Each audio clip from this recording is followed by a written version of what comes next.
First is, what was it like working on Black Panther with Coates? And did the past runs affect how you worked on it? Like they asked about Wakanda. Did you research African cultures? Did that like Oh influence? yeah, yeah, yeah. Actually, with Black Panther, I deliberately kind of went. Here's what I'm going to do. I've seen the other Black Panther series when they were coming out, Mm-hmm. and I made it a point not to go back and look at those, mainly because I wanted to go back and look at the first appearance of Black Panther that Kirby did, Yeah.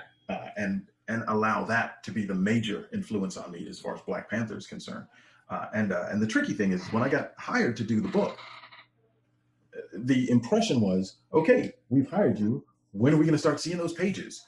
So for me, I was just like, well, you're not going to see pages for like a month Yeah. because I need to go away and do some research Mm-hmm. because I like the thing that's tricky to me Mm-hmm. is if you say, Sydney, Australia, a Mm-hmm. picture comes in your mind.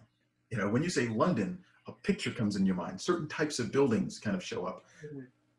But and even when you say metropolis, you Yeah. get an idea of what that is. And when you say Gotham, Awesome. you get an idea of what that is. Yeah. But when you say Wakanda, Mm-hmm. crickets. So I wanted to take some time aside and really kind of consider the technology, consider how Wakanda would look, and how I'm going to draw Black Panther. So I took a month aside just playing with that before I started drawing page one, and definitely all of Africa was my influence on the way that I did Black Panther. I Mm-hmm. looked at a bunch of different African cultures, a bunch of the way that the fabrics folded and gathered, the jewelry that they wore, Mm-hmm. and I looked at that and tried to kind of go, how can I have this be part of the technology of Wakanda?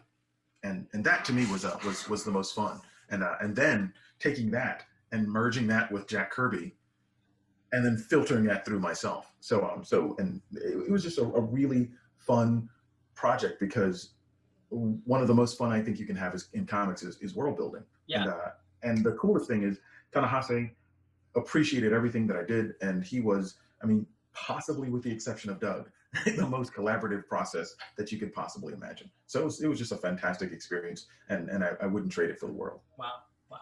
So did you I guess talk with any of the people who worked on the movie when it was being developed or Hmm. I talked with the guys doing like some production stuff, okay. doing some concept stuff, Yeah, and actually the thing that was awesome was I got invited onto the team to do concept stuff, but I was really locked into the comics and I couldn't really join the team. interesting. I just interviewed a guy who was Tony. He did the storyboards for Black Panther. So Ah, sweet. yeah, it was a good one. Yeah, it was. I like the movie a lot. It was a good movie. Oh, it's fantastic. Absolutely amazing.